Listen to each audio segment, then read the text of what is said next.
नमस्कार दोस्तों, मैं अनिल संगम बक्सर बिहार से अपने YouTube चैनल सत्य साक्षी पर आप सबका पुनः स्वागत करता हूं। जिस आदमी को आज मैं एक्सपोज करने जा रहा हूं, इससे पहले भी मैंने इसको एक्सपोज किया। ये अजीबोगरीब बंदा है भाई, और कमाल की बात है, इस आदमी को मैं इसलिए एक्सपोज करता हूँ, सिर्फ व्यक्तिगत मेरी कोई दुश्मनी नहीं है, लेकिन ये बंदा प्रोफेसर, एक शिक्षक होकर ऐसी बहकी बातें कैसे कर सकता है।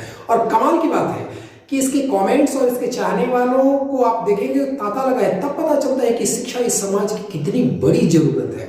सबसे पहले मैं कुछ कहूं इससे पहले भाई साहब को जरा सा देखिए। हाँ, एक बात मैं जरूर कहना चाहूंगा कि इन्होंने हिंदी के बारे में कुछ टिप्पणी की है, हिंदी के बारे में कुछ बताया, और कमाल की बात है यह बात ये हिंदी दिवस के उपलक्ष्य में इन्होंने वीडियो बनाया है, और हिंदी दिवस के उपलक्ष्य में इन्होंने हिंदी के बारे में क्या इंट्रोडक्शन दिया है। पहले इनको सुनते हैं, उसके बाद सोचते हैं कि ये व्यक्ति मानसिक तौर पर कितना बीमार है। मानसिक तौर पर यह एकदम खत्म है, ये चपरासी के योग्य नहीं है किसी स्कूल के, और ये किसी कॉलेज का प्रोफेसर है, और कमाल की बात है अवॉर्डेड प्रोफेसर है। पहले सुनते हैं इस वीडियो को। तो अंग्रेजी का फ्रेम कैसा था? Parts of speech, noun, pronoun, adjective, verb, adverb, preposition, conjunction, interjection. तो आप हिंदी वाले क्या किए? हिंदी वालों ने उसका ट्रांसलेशन कर लिया।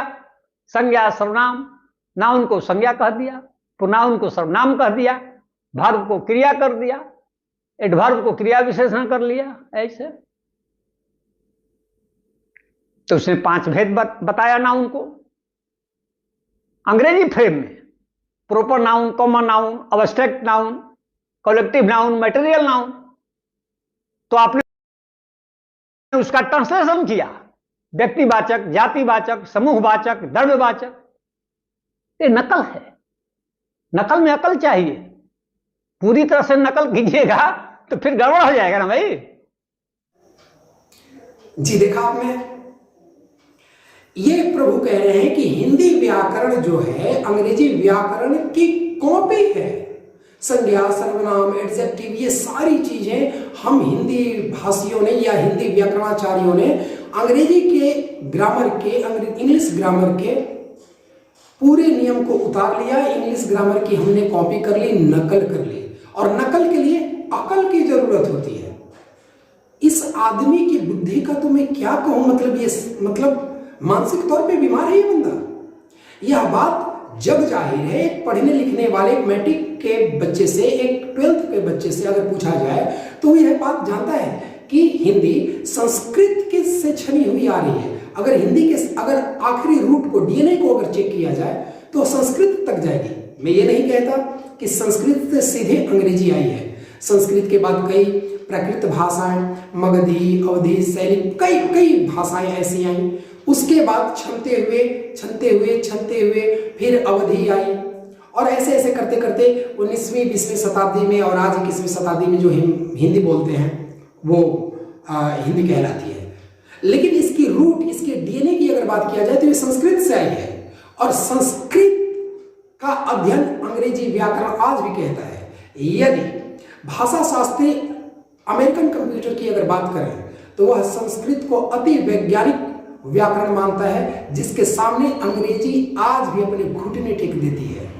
और यह व्यक्ति कह रहा है कि हिंदी अंग्रेजी की कॉपी है। इस व्यक्ति को क्या हो गया, ये क्या कहना चाहता है? इस तरह से यह व्यक्ति बौद्धिज्म से बिलोंग करता है, और बौद्धिज्म के दृष्टिकोण से हिंदू शास्त्रों की, हिंदू देवी देवताओं की, और प्लस जितने भी इतिहास है उसको तोड़ मरोड़ कर बौद्धकालीन सभ्यता से जोड़ने की कोशिश करता है। और ये कहता है, यहाँ तक कि हिंदू पर्वों को भी ये बंदा कहता है कि यह बौद्ध पर्वत है, हिंदुओं ने इसे कॉपी कर ली। इसके ज्ञान से ही आपको पता चला होगा कि यह व्यक्ति क्या है। और सबसे बड़ी बात, यह अपने बारे में क्या इंट्रोड्यूस करता है। इसके मुंह मियां मिट्ठू बनने का थोड़ा सा एक वीडियो क्लिप देखिए, और देखिए कि यह बंदा अपने आप को क्या इंट्रोड्यूस करता है। मैं टीचर नहीं हूं, मैं प्रोफेसर हूं। टीचर वो है जो किताबों में जो बातें लिखी हैं उसको टीच करता है, वो टीचर है। प्रोफेसर किताबों से बाहर भी जाता है। आप इसको किताब में खोजने लगिएगा तो कहां से मिलेगा। ये किताबों से बाहर की बात है। और प्रोफेसर जो स्थापना देता है वह मौलिक देता है, वह रिसर्च का विषय होता है, विमर्श का विषय होता है। देखा आपने, ये टीचर नहीं, टीचर तो वो है जो टीच करता है, पढ़ाता है, किताबों को पढ़ाता है। ये प्रोफेसर है जो प्रोफेस करता है, जो ढूंढता है, जो काट छाट करता है, जो मतलब रिसर्च करता है। ये प्रोफेसर है। और प्रोफेसर किताबों से बाहर भी जा सकते हैं। देखा इनका ज्ञान, ये किताबों से बाहर जाएंगे। अरे प्रभु, कितना बाहर जाएंगे आप। और इस तरह के व्यक्ति प्रोफेसर हैं। एक्चुअली इसका नाम राजेंद्र प्रसाद सिंह है, भले इसके पिताजी का नाम बुद्धराम पासवान हो, लेकिन इसका नाम राजेंद्र प्रसाद सिंह है।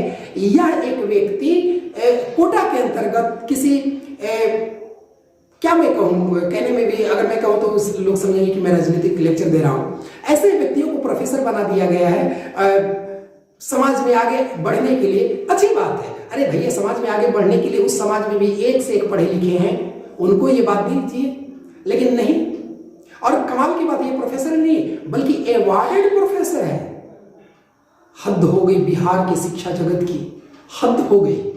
और इससे ही आपको पता चलता होगा कि ये जितने दावे करता होगा, चाहे इतिहास के चाहे किसी भी चीज के, वो कैसा करता होगा। इसके चाहने वाले से बहुत बड़ा लिंग्विस्टिक कहते हैं, ये खुद अपने आप को बहुत बड़ा लिंग्विस्टिक कहता है। और इसकी जानकारी एक अक्षर की नहीं है। हिंदी जो इसकी राष्ट्रभाषा है, इसके बारे में इसकी जानकारी ऐसी है, तो बाकी सारे भाषाओं में इस बंदे की जानकारी कैसी होगी, आप इसका आकलन कर सकते हैं। मिलते हैं इसके अगले बेहुदेपन से। और अजबोगरीब ये लीला करता है भाई। मिलते हैं इसके अगले त्रुटि तो कहना बहुत मतलब नाइंसाफी होगी, इसके मतलब निचले स्तर से, इसके बेहुदेपन से नए एपिसोड में कि आखिर ये अंग्रेजी के बारे में इस ज्ञान कितनी है और ये अंग्रेजी के बारे में क्या सोचता है। तब तक अपना ख्याल रखिए, खुश रहिए। Thank you very much.